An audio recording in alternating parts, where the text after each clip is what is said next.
యథార్థత. నా జీవితంలో యథార్థత అంటే ఏంటి? ఆయన యథార్థవంతులను వర్ధిల్ల చేయను అన్నాడు. యథార్థవంతులు ఏం చేస్తాడట? మీరు అనుకుంటున్నారేమో యథార్థంగా జీవిస్తే లాస్ అయిపోతాం పాస్టర్ గారు, యథార్థంగా జీవిస్తే మాకు ఏ లాభం కలగదు, నా పక్కనోడు యథార్థత లేకుండా, ఇంటిగ్రిటీ లేకుండా, మోసాలు చేస్తూ, అక్రమాలు చేస్తూ, వాడు జాబుల మీద జాబులు కొడుతున్నాడు, ఆ బిల్డింగ్ల మీద బిల్డింగ్లు కడుతున్నాడు, నాకేమో ఇంకా జాబ్ పర్మనెంట్ అవ్వాలా, ఏ లంచం ఇవ్వకుండా నేను ముందుగానే మంచిగా నడుస్తుంటే నాకేం వర్కౌట్ కావట్లేదు అంటావు. కానీ దేవుని లేకుండా చెప్తుంది, యథార్థవంతులను దేవుడు ఏం చేస్తాడు? వర్ధిల్లింప చేస్తాడు. వాళ్ళు గాలికి చెదరగొట్టు పొట్టువలే ఉంటారు, వాళ్ళు అభివృద్ధి చెందుతారు, మంచిదే. వాళ్ళు మేళ్ల మీద మేళ్లు కడతారు, కానీ అవి నిజమైన అభివృద్ధి కాదవి. యథార్థవంతులు దేవుడు వర్ధిల్లింప చేస్తాడు. అసలు యథార్థత అంటే ఏంటి? మీకు పేపర్ ఇచ్చి the definition for the integrity అంటే ఏం రాస్తారు మీరు? యథార్థత అంటే ఏంటి? ఒక నిర్వచనం ఇవ్వండి. యథార్థత అంటే ఏంటి? నిజాయితీ. Very good. ఉన్నది ఉన్నట్లుగా. Very good. అబ్బా, టకటక్ ఒకళ్ళ నుంచి వస్తున్నాయి ఆన్సర్లు. చెప్పండి. నీతి న్యాయములు కలిగి జీవించుట, అది నా డెఫినేషన్. ఏంటది? నీతి న్యాయములు జరిగించుట, జీవించుట.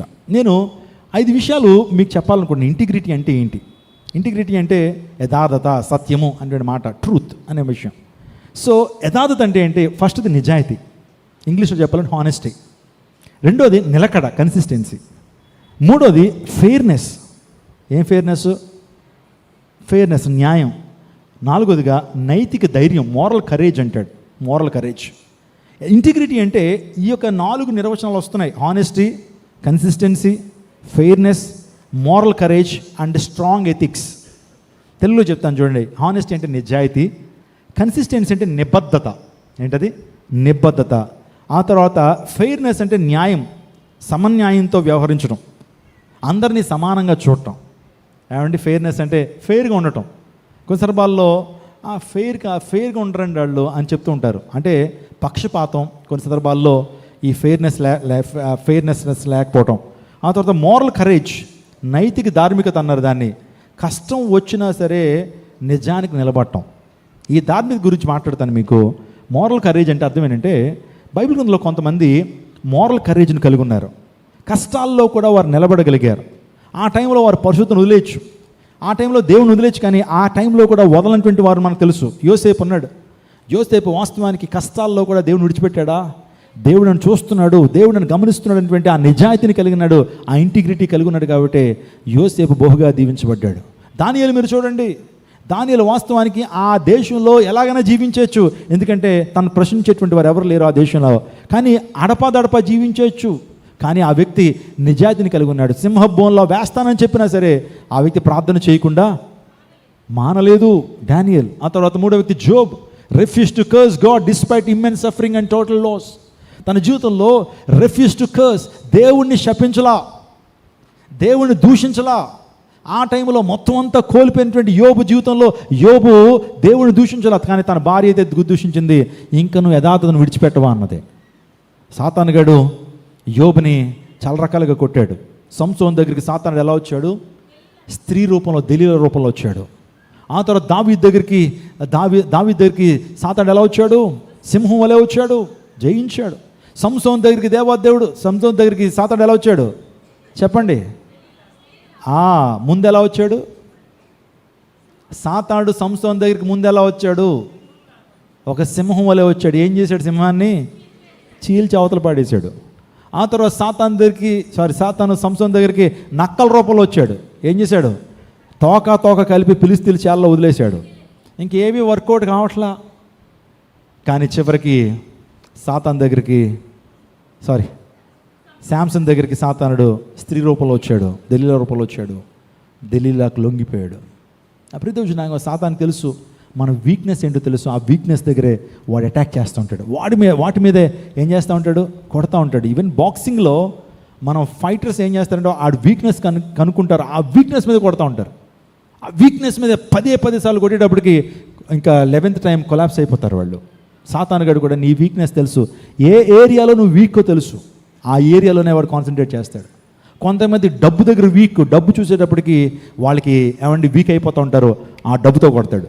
కొంతమందికి వ్యామోహం, ఆ వ్యామోహం ద్వారా కొడతాడు.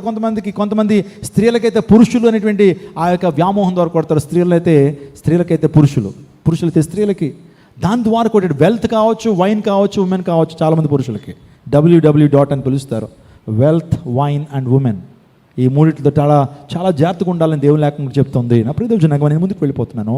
యథార్థత. జోసెఫ్ తన జీవితంలో ఫెయిత్ఫుల్గా ఉన్నాడు. దానియేలు తన జీవితంలో సింహబోన్లో వేస్తానన్నా సరే తన యొక్క విశ్వాసాన్ని కాపాడుకోగలిగాడు. యోబు తన జీవితంలో యథార్థను విడిచిపెట్టకుండా, యోబు భార్య యోబును శోధిస్తున్నప్పటికీ కూడా యథార్థంగా జీవించగలిగాడు యోబు. నా ప్రియదేవుని మన జీవితాల్లో కూడా యథార్థతను దేవుడు కోరుతున్నాడు. యథార్థ హృదయాలను దేవుడు దీవించడానికి ఇష్టపడుతున్నాడు. యథార్థవంతుల మీద ఆయన కనుదృష్టి ఉంటుందట. యథార్థవంతులు ఆయన ముఖ దర్శనం చేసుకుంటారట. యథార్థవంతులకు ఏ మేలు చేయక మానడని కీర్తన 54వ కీర్తన 11వ వచనంలో రాయబడింది.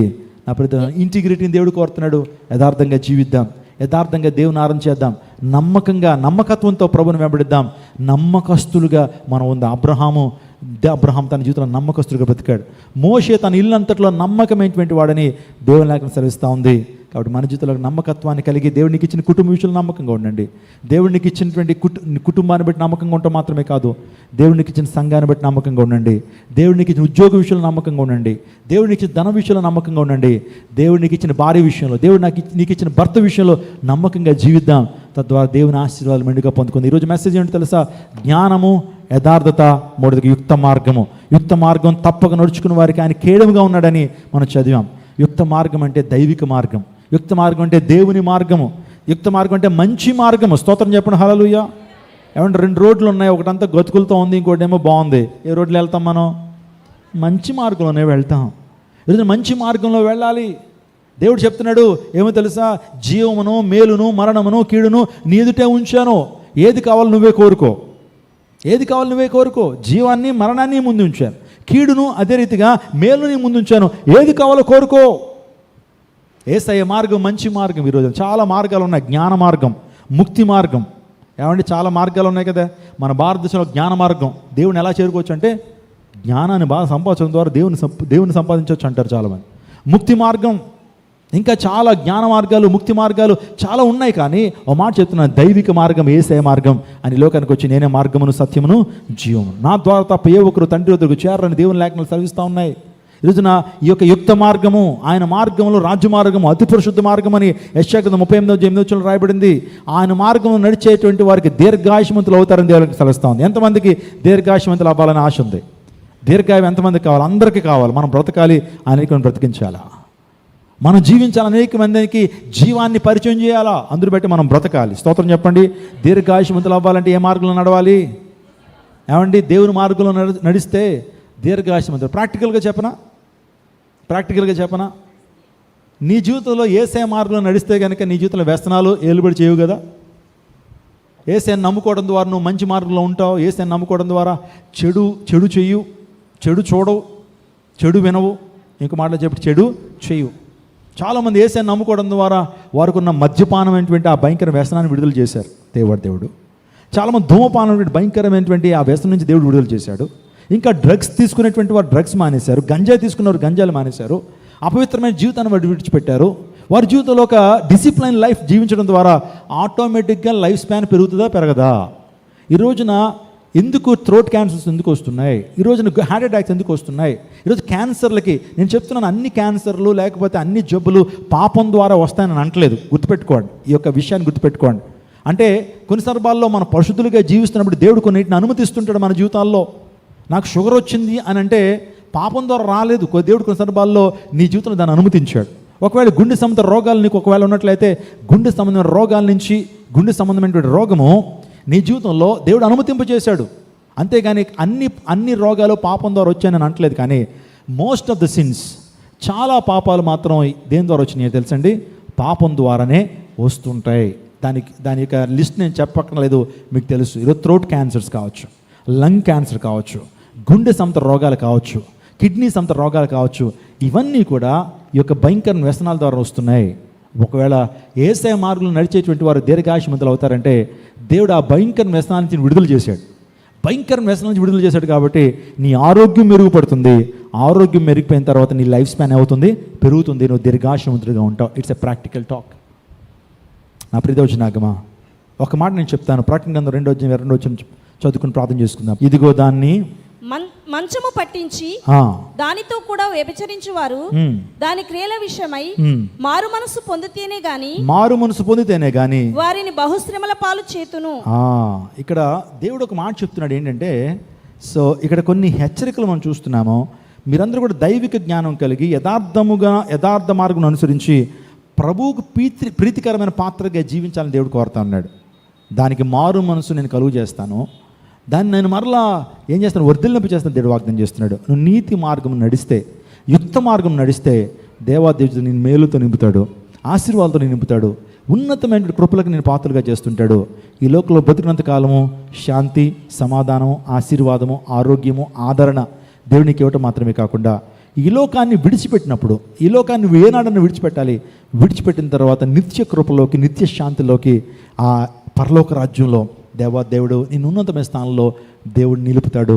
నీకు ఆనంద సంతోషాలు తెవత మాత్రమే కాకుండా పరలోక రాజ్యంలో ఆయన బహుమానాలు, పరలోక రాజ్యంలో గొప్ప దీవెనలు ప్రభువిస్తాడు. అది పొందుకోవాలంటే నువ్వు ప్రయాసపడాలి. ఒక చిన్న విషయం చెప్పనా, అక్కడ పెద్ద కొండ ఉందనుకుందాం, ఎక్కండి అని నేను అన్నాను. ఇప్పుడు మనందరూ కొండ ఎక్కుదాము అని అంటే మీ రెస్పాన్స్ ఏంటి? నిజంగా అన్నాను అనుకోండి, నా ప్రియ దైవ జనాంగమా, క్రైస్ట్ టెంపుల్ విశ్వాసులారా, మనందరూ ఇప్పుడు ఒక పెద్ద కొండ ఉంది, అది ఎక్కేద్దాం అన్నాను అనుకోండి, మీరేమంటారు? మీరేమంటారమ్మా? కాళ్ళు నొప్పులు పాస్టర్ గారు అనరా? కాళ్ళు నొప్పులు లేవా మీకు అంటారా? అనరా? ఇంకేమంటారు? నా కాళ్ళు నొప్పులు, కీళ్ళ నొప్పులు. అబ్బా, నేను ఇంకొక ఎక్స్టెన్షన్కి వెళ్తా. అందరూ కొండ ఎక్కండి అంటే మీరు అందరూ పైకి ఒకటన్నా లోపల మాత్రం ఇప్పుడు ఎంత ఎండలో ఎలా ఎక్కుతాం? ఈయనకి పని పాట ఉండదు, కొండ ఎక్కమంటాడంటే ఎవరెక్కుతారు అని రకరకాలుగా మాట్లాడు. కాళ్ళ నొప్పి అంటారు, కీళ్ళ నొప్పులు అంటారు, ఆ తర్వాత నడుము నొప్పులు అంటారు, ఆ నొప్పులు ఈ నొప్పులు అంటారు. కానీ నేను ఇప్పుడు అన్నాను, ఆ కొండ మీద మీ కొరకు ₹1 కోటి ఉంది. ₹1 కోటి అంటే 100 లక్షలు. ₹1 కోటి మీ కొరకు ఆ కొండ మీద ఉంది. ఎక్కుదామా అంటే కాళ్ళు నొప్పులు లేవు, కీళ్ళ నొప్పులు లేవు, కంటి నొప్పులు లేవు, కడుపు నొప్పులు లేవు, ఏ నొప్పులు ఉన్నా సరే ఏం చేస్తాం? ఎక్కుతామా ఎక్కమా? ఇప్పుడన్నా చెప్పండి. ముందేమన్నారు? కాళ్ళ నొప్పులు, కీళ్ళ నొప్పులు అన్నారు. నేనే అంటాను. కానీ ₹1 కోటి బహుమానం ఉందంటే ఎంత కష్టమైనా, దేక్కుంటైనా పక్కుంటైనా ఎక్కేస్తాం, చేరిపోతాం. ఏముంది అక్కడ? ₹1 కోటి ఆస్తి ఉంది అక్కడ. ఆ మాట చెప్తున్నాను. పరలోక రాజ్యంలో కోట్లు కంటే విస్తారమైన ఆస్తి దేవుడు మన కోసం దాచిపెట్టాడు. ప్రయాసపడదాం, భక్తిని కాపాడుకుందాం, పరిశుద్ధిని కాపాడుకుందాం, ఇంటిగ్రిటీని కాపాడుకుందాం, దైవ మార్గంలో నడుద్దాం. నేను చెప్పాను ఇందాక, దేక్కుంటూ పాక్కుంటూ అయినా సరే ఎక్కడికి వెళ్తాం? ఆఫ్టర్ ₹1 కోటి బహుమానం కొరకు ఎంత ప్రయాస అన్నా సరే, కాళ్ళ నొప్పులైనా, కీళ్ళ నొప్పులైనా, బీపీ ఉన్నా, షుగర్ ఉన్నా, థైరాయిడ్ ఉన్నా, ఏదన్నా గుడిసంత రోగాలన్నా ఏమున్నాయి? ₹1 కోటి ఉందని ప్రయాసపడతామే. దేవుడు కూడా పరలోక రాజ్యాన్ని చూపిస్తున్నాడు. ప్రయాసపడయ్యా, కొద్ది కష్టమే. పరలోక రాజ్యం అంత ఈజీగా వచ్చేదు. నీ జీవితంలో యథార్థత ఉండాలి, నిబద్ధత ఉండాలా. పరలోక రాజ్యం అంత గొప్ప బహుమానాన్ని దేవుడు ఇస్తాను వాగ్దానం చేశాడు. కొన్ని నిబద్ధత కలిగి జీవించు, జ్ఞానం కలిగి బ్రతుకు, యథార్థంగా జీవించు, యుక్త మార్గం నడువు, అంత బహుమానం ఇస్తానన్నాడు. కాబట్టి ప్రభువునందు మీ ప్రయాస వ్యర్థం కాదు.